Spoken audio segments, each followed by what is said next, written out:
Steele knows Dad loves tools that work as hard as he does. So this Father's Day, give a gift he'll love to use. Right now, save $50 on the Steele FSA 57 battery trimmer set. That includes the FSA 57 battery trimmer, plus the AK-10 battery and AL101 charger. All for only $149.99. Real Steele. Find yours at SteelDealers.com. $199.99 MAS SRP. Offer valid through 6/18/23 at participating dealers while supplies last. Just in and so good. Thousands of summer deals at your Nordstrom Rack store. Save big on the season's best new arrivals. From Free People, Adidas, Kurt Geiger London, Steve Madden, and more. Starting at just $30. Seriously. So rack your look for summer. Score great brands and great prices at Nordstrom Rack today. Hurry in and get first dibs on the sun-ready styles you want from just $30 at your Nordstrom Rack store. What will you find? MSW Media.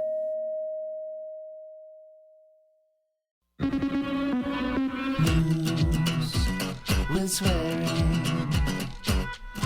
Daily beans, daily beans. Daily beans, daily beans. Hello and welcome to the Daily Beans for Tuesday, May 30th, 2023. Today, we have more details on the bipartisan budget to avoid default. Eric Trump is being sued for secretly approving millions of dollars in fees for condo residents. Trump's legal team is an epic disaster. The Department of Justice seeks to postpone a legal showdown over the 14th Amendment. And Turkey's Erdogan has declared victory in that country's runoff election. I'm Allison Gill. And I'm Dana Goldberg. Hello, Dana. Welcome back. Thank you. Well, wait, you didn't go anywhere. You were here yesterday. What am I talking about? Hey, welcome back from yesterday. It's okay. That's what I meant. Trust me. Yeah, my travel schedule, my gig schedule is going to make you say that for the next week and a half. So you're going to be like, were you here? Were you not? I'm going to be in and out. You know, just a little in and out. Lost all sense of linear time today on Memorial Day. It's kind of cloudy, kind of gray. I've just been sort of sitting at home in my jammies, writing, working. Yeah. And it was a relatively slow news day as expected, but we did get a bunch of really interesting details out of the budget thing. We're going to talk about that.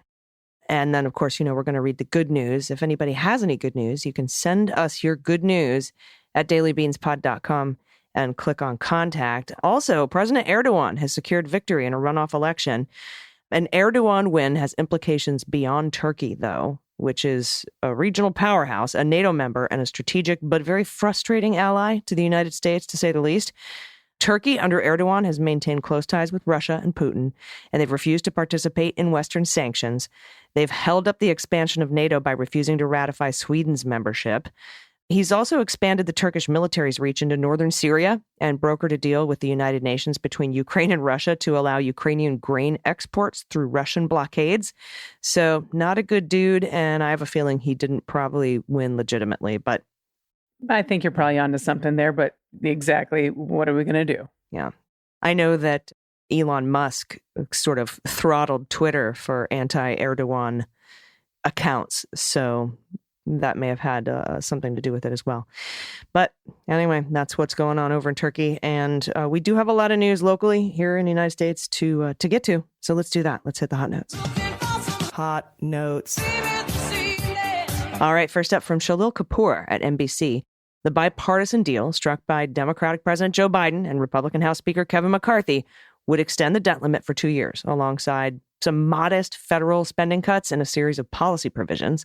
It's a 99-page thing. It's called the Fiscal Responsibility Act, with McCarthy, Republican from California, who says we'll get a vote in the Republican-led House on Wednesday. It'll need to pass the Democratic-controlled Senate before the June 5th deadline set by the Treasury Department to act or risk default. Now, it was June 1st, but Janet Yellen moved the drop-dead date to June 5th.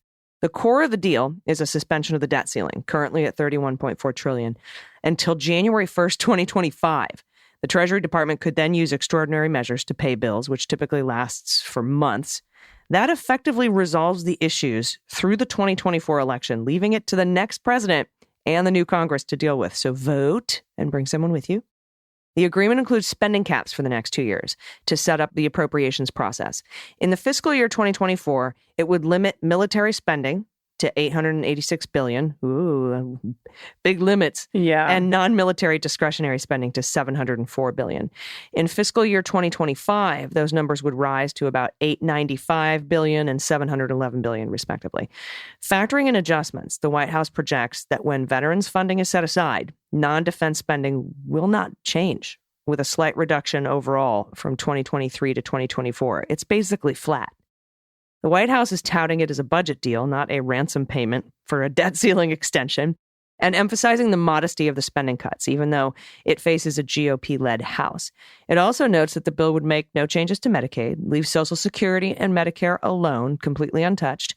The White House says the bill would fully preserve the climate and clean energy provisions of last year's Inflation Reduction Act, along with the rest of the act and the rest of his whole plan, the CARES Act, the PACT Act, all of it. It would leave Biden's executive action on student debt forgiveness untouched as well, although that's being battled in the courts right now because Republicans don't want you to have student debt relief. So there's all of that. And while it raises the age for already existing work requirements for SNAP benefits, it also expands SNAP by removing all work requirements for veterans, active duty service members, and the homeless, and even people who are at risk of becoming homeless. So the expansion of SNAP outweighs the cuts. But most of all, Dana, it averts default. And Huge. It makes MAGA Republicans really, really mad, which is my favorite thing about the whole thing. And it's almost like, hey, you know what? We just wanted a clean debt ceiling bill, but you fuckers had to come in, and now we've expanded SNAP. We've protected Medicare and Medicaid for the next 2 years. And like the permitting thing is going to stay as is, like all of the things the Republicans wanted. The IRS is going down by like 2%. So he didn't get rid of like the billions of dollars to fund the IRS for the next decade. That's untouched. And Right. the MAGA people are pissed off, which pleases me. Yep. Oh, yeah. George Santos is up in arms. Oof. All of them. All of the arms. And this is a related story, actually, AG. This is from Gerstein at Politico. A federal judge in Boston has postponed a hearing scheduled for this week in a lawsuit that a government workers union filed in a bid to confirm President Joe Biden's authority to ignore the debt limit by actually invoking the 14th Amendment. We had touched on this before.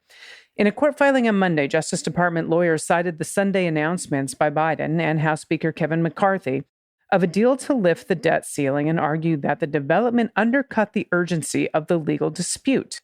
Well, last week, with a potential default looming by June 1st, U.S. District Court Judge Richard Stearns ordered the government to respond in writing to the suit by Tuesday.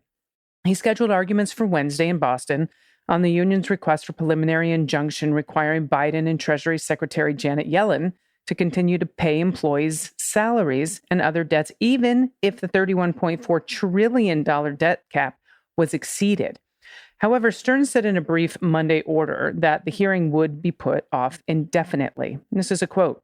In deference to the efforts of the executive and legislative branches to resolve the current impasse over the debt ceiling statute, the court will postpone the hearing on the union's motion for a preliminary injunction scheduled for this Wednesday, May 31st, 2023, pending any further order of the court. That was again from Stearns. The judge's actions followed an unusual Memorial Day holiday filing by the Justice Department that appeared aimed at trying to avoid staking out a clear position on the main legal question in the case, which is whether the 14th Amendment's language about the national debt authorizes or even requires the president to keep paying U.S. government financial obligations in the face of a statute that seeks to set a limit on the total debt outstanding.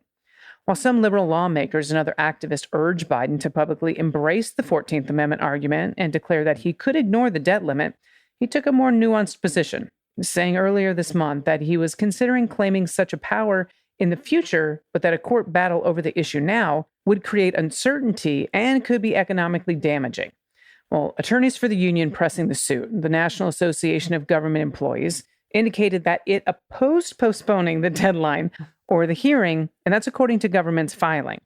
Now, a spokesperson for the union did not immediately respond to messages on Monday seeking comment.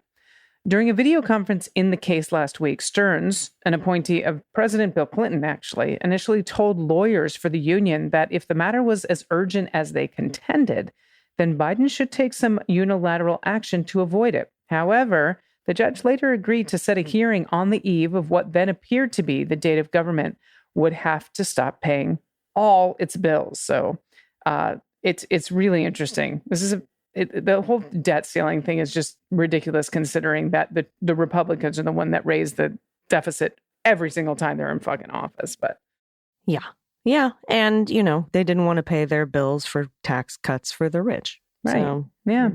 So they wanted to hold the rest of the economy hostage.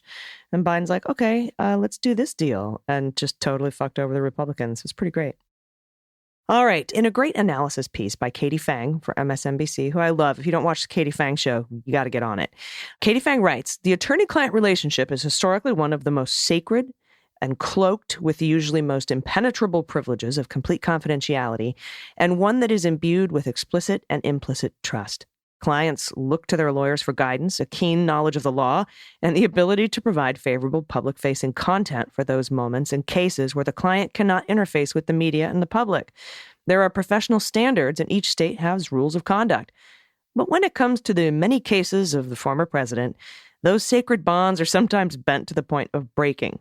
Who's to blame? Depends on who you ask, I suspect. But regardless of where the fault may lie, this kind of havoc does not bode well for Trump's legal future. When faced with so many legal challenges, a surgically orchestrated strategy is necessary. Sometimes, even just the outward image of prepared and organized calm is the goal. But with Trump, you have the perfect storm of infighting lawyers jostling for pole position and a client who is prone to embracing the microphone and never meeting a camera he didn't love. It's a recipe for an attorney-client disaster. Trump presently has several pending cases and investigations, both state and federal. Manhattan District Attorney Alvin Bragg, the E. Jean Carroll verdict, a new E. Jean Carroll case, the New York Attorney General Tish James, Jack Smith in the Department of Justice, Fani Willis in Georgia. And to be clear, those are just the cases and investigations that we know about. There could be other investigations that are underway about which we have no knowledge at this stage. Considering all of the above, you would think a client facing that amount of legal peril would have a top-notch team of lawyers in place, crackerjack lawyers ready to defend him. But when you have a client like Trump, normal expectations do not apply. Just recently, attorney Tim Parlatore announced very publicly via voluntarily testifying for a Mar-a-Lago documents investigation that he was resigning from the Trump legal team, allegedly because of his inability to provide the right kind of counsel to Trump due to obstacles created by fellow Trump lawyer Boris Epstein. Parlatore claims that Epstein was keeping him and other lawyers from being able to speak to their client, and that Epstein was not being honest with Trump. Interestingly, it was just a few months ago that Parlatore was singing Epstein's praises, according to the New York Times, whom he told, it's good to have someone who's a lawyer who's also inside the palace gates. It doesn't bode well that we only have a few months after that, Parlatore publicly derided Epstein and said Epstein was gatekeeping the rest of the legal team from accessing Trump. Parlatore also went after a few fellow Trump attorneys like Joe Tacopina for what Parlatore said was a potential conflict of interest in Tacopina representing Trump in the Manhattan DA's Stormy Daniel hush money case. At one time, Daniels had contacted Tacopina about possibly representing her, and Parlatore questioned openly on cable news whether Joey Taco Pants was the right attorney to represent Trump at trial. Although Epstein has been referred to as Trump's in-house counsel, Parlatore told the New York Times he has reportedly little documented legal experience, including none in the criminal defense arena. Epstein has created a name for himself in MAGA circles for being a political strategist, for his combative style, and for his access to Trump, let's be honest. Trump also has apparently given Epstein the ability to hire and fire attorneys. Parlatore isn't the only attorney on Trump's Keystone Cops legal team. To throw up the white flag, Evan Corcoran, who was Trump's lead attorney in the documents case, resigned from that role after being subpoenaed by the Justice Department to testify before a federal grand jury. Granted, Corcoran remains on the global legal team as counsel for Trump, but it's not a commonplace occurrence for an attorney to end up being compelled by way of court order to testify before a grand jury regarding conduct committed by a client. Lest Corcoran feel lonely, though, Parlatore has also provided testimony before Jack Smith's federal grand jury for his role in the documents case. However, Parlatore chose to appear voluntarily before the grand jury without the need for a subpoena to give testimony about how additional document searches were conducted at other Trump properties. And I'm still not sure about that. I still think he was subpoenaed. That hasn't been clarified. CNN reports it differently. Pat Cipollone, a former Trump White House counsel, Patrick Philbin, the two Pats. Philbin's the former deputy White House counsel, have also testified in a federal grand jury about Trump's alleged efforts to overturn 2020. Oh, and Epstein, he's testified before Fani Willis's Fulton County special grand jury regarding Trump's alleged efforts to overturn the 2020 election and spent 2 full days in the DOJ talking with Jack Smith prosecutors. So good. Corcoran also has the dubious honor of being the subject of piercing attorney-client privilege because of the crime fraud exception for his communications, both written and verbal, with Donald Trump. The successful application of the crime fraud exception is very, very rare.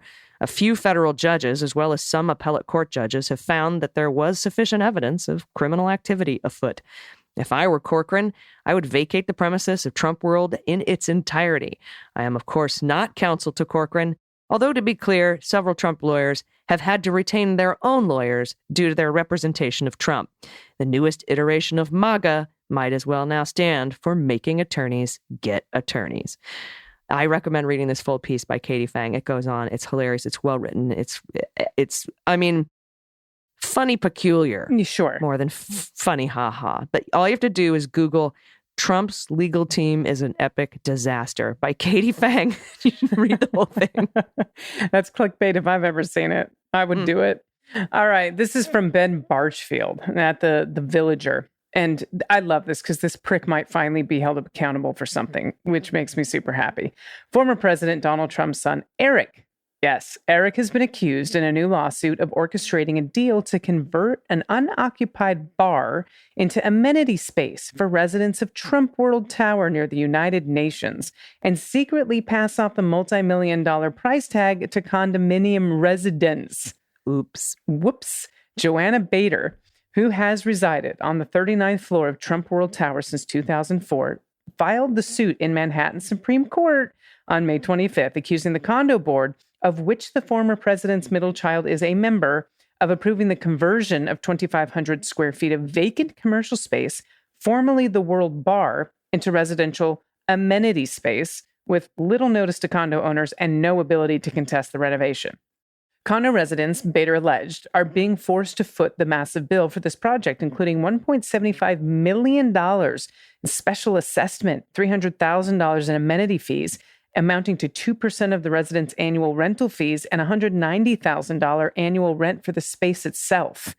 The Trump Corporation, the property manager of the building, is also named in the suit, which is a beautiful thing. Trump Corporation is a subsidiary of the former president's umbrella company, the Trump Organization. And that would be Trump Organization 1, acting as management company, because there's 2, at his various properties. The Trump Organization did not respond to a request for comment. Shocking. I know. Well, the Calamaris are busy handing over tape gaps from the documents case. So good. Bader says that for the past 4 years, the space of the World Bar had sat vacant. It was vacant, but on February 23rd, residents received a letter from the board disclosing the amenity space plans and noting that they would start being charged the special assessment a week later. On March 1st, the Trump Corporation began charging both the special assessment and 2% amenity charge fees that day. Residents had been informed of demolition work causing loud noise from February 13th, beginning then, but weren't told what it would involve, and Bader's email inquiry to the property manager went unanswered. They also apparently didn't put in a request for comment. The move had not been disclosed to residents before then. That's again from Bader. And in fact, had only been the subject to a quick pro forma vote at the condo board's January meeting where only 4 members were even present. The resolution was signed personally by Eric Trump, landlord of the 845 UN Limited Partnership, rather than Barry Lestner, the condo board's authorized signatory, which is a beautiful thing. Whoops.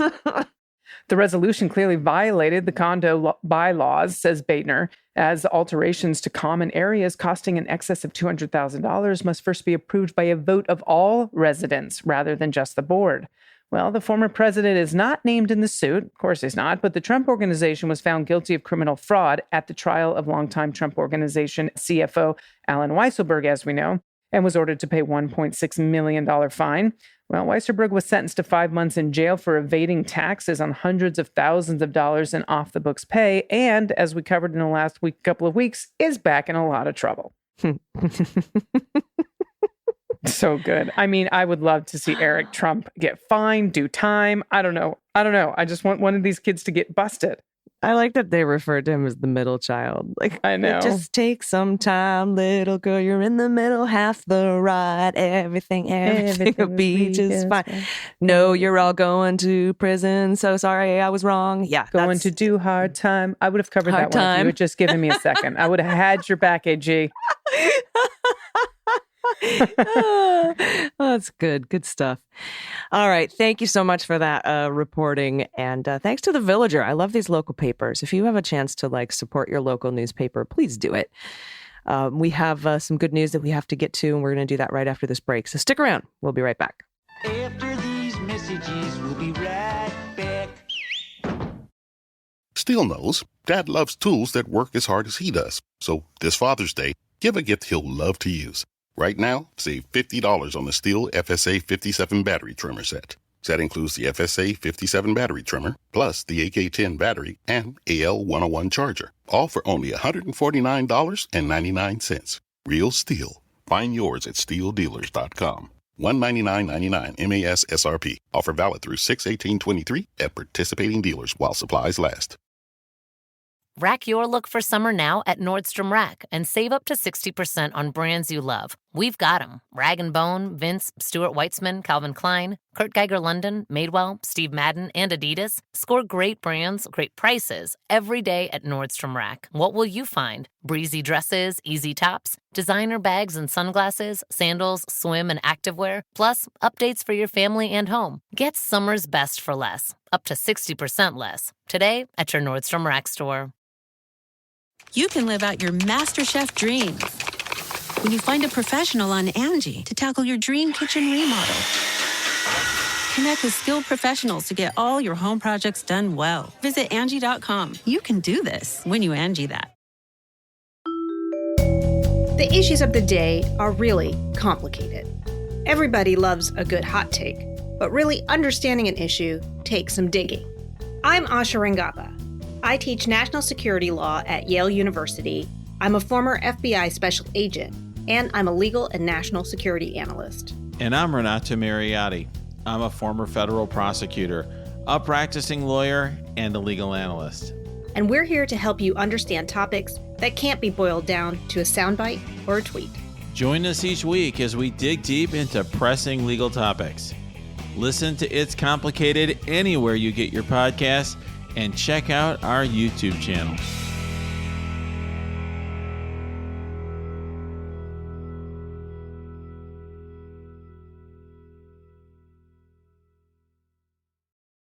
Everybody, welcome back. It's time for the good news. Who likes good news, everyone? Then good news, everyone.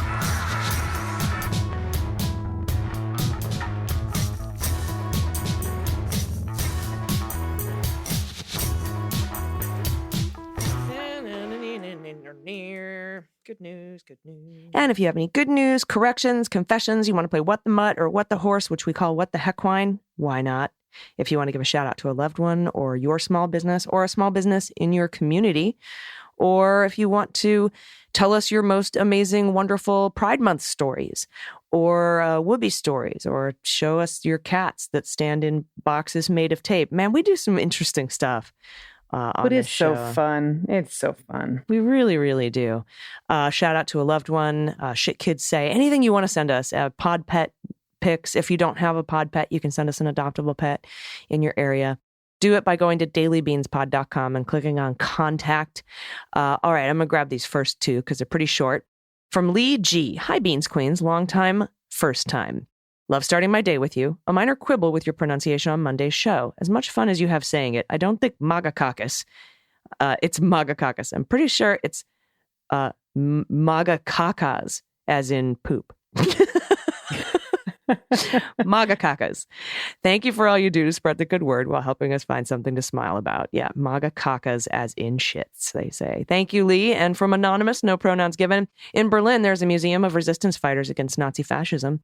I've seen it before, but this time it occurred to me that most of these noble people were regular folks who stood up, just like each and every one of us.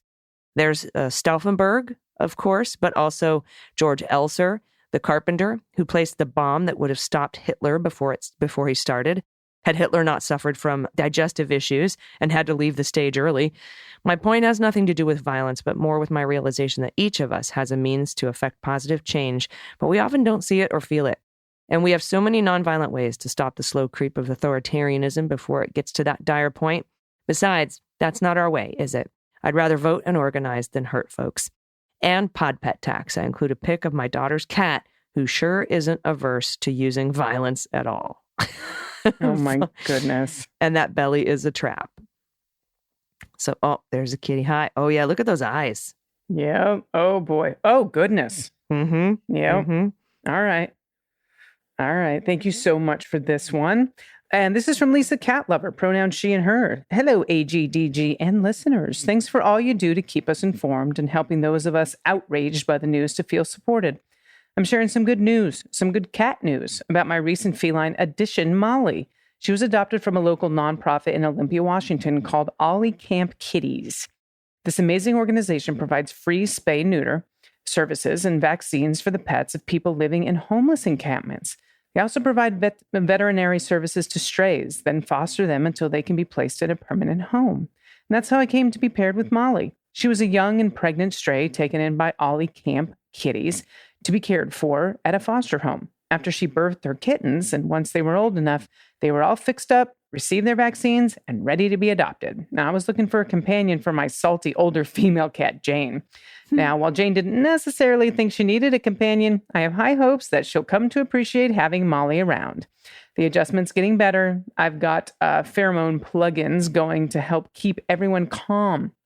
Do they make those for adults and humans? Ollie Camp Kitties is doing such a great service for those experiencing homelessness, and I know they'd appreciate a shout out to listeners that might want to send their way. And it's Ollie with a Y, O-L-Y, campkitties.com. Here are 2 photos of Sweet Molly and one of Salty Jane.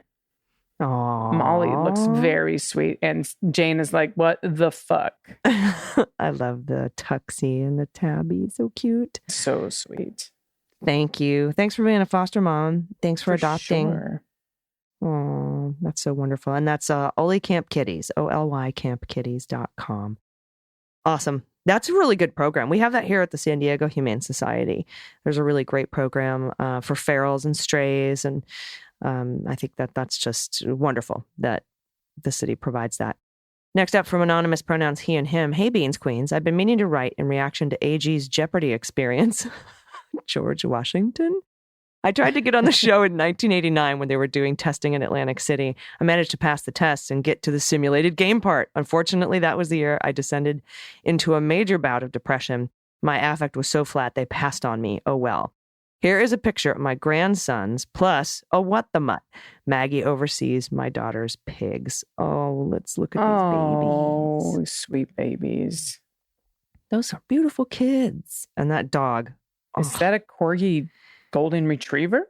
It looks like a Pyrenees golden to me. Let's see what we got. What the hell's a Maremma? A Maremma. I don't know. Let's see. Click, open link in new tab. Where did it go? I didn't mean to sound so angry. What the hell's a Maremma? Maremma. Coastal area. It just says it's an area. Oh, animal breeds. The Maremma has given rise to several breeds of domestic animals, working horses, breed of large gray cattle, shepherd's guard that dog. This dog would come from? It's a shepherd guard dog? Yes, shepherd's guard dog. All Look right. at that. Oh, cool. I've never even heard of that. Great. I learned something new today. Dog's sure cute. That's all I know. How about that? Oh my God, this next dog. Oh my God. Oh my goodness. Oh, stop it. Okay, this is from Bob, pronouns he and him. I just wanted to send a shout out to my wife, who has loved me more than I thought anyone could ever love anyone, even during the hardest times of my life as I deal with way too many mental issues. For pet tax, I submit 2 pics of our lovely Schwartz that's going through some cancer issues right now. We named him Schwartz because we thought he was a Pom, German word for black, but since found out it's a Skipperkey. I'm sorry? Skipperkey. A Skipperkey, which is Belgian. Wonderful. We mostly call him Little Man, but sometimes I sneak in the old in the middle. And this dog has got some personality. Look at that. Look at those eyes. Oh my goodness.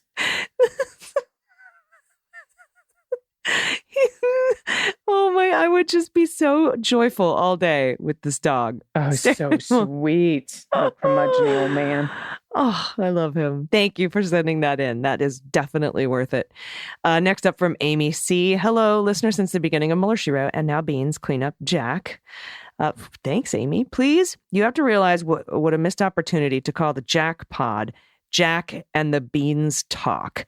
I thought about that, Amy. I thought about doing a you know how like Sex and the City has its own podcast and Succession has a podcast of just people talking about the show.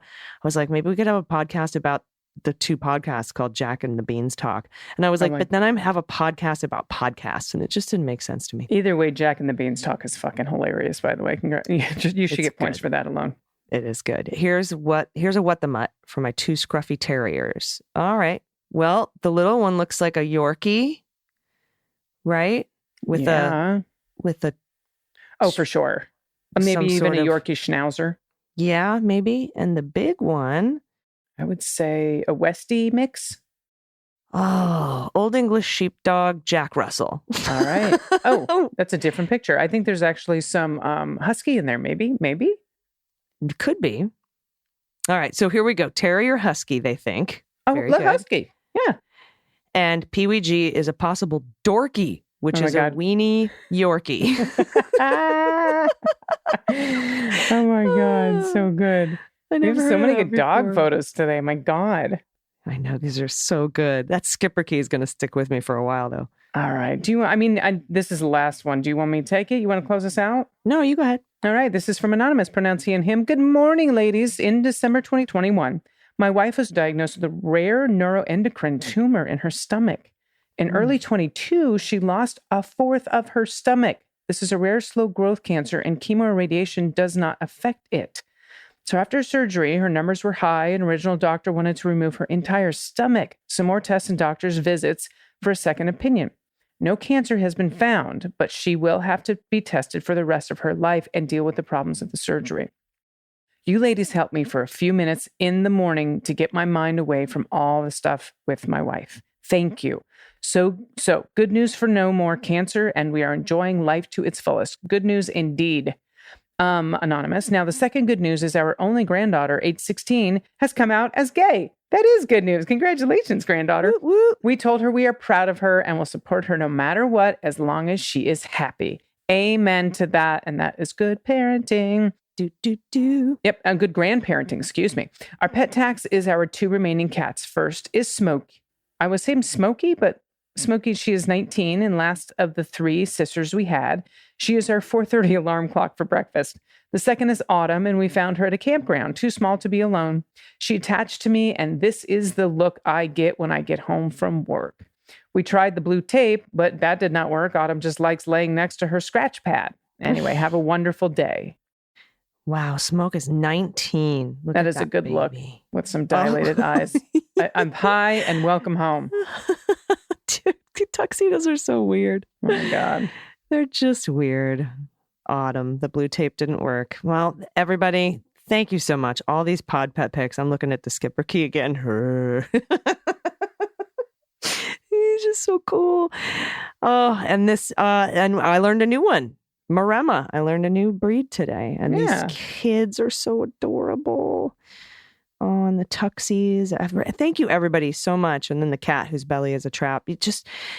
I love this. I love the good news. Keep sending it in to us. You can do it at dailybeanspod.com and click on contact. Dana, do you have any final thoughts before we get out of here on this this Monday? For today. Just sending love. Yep, sending love too.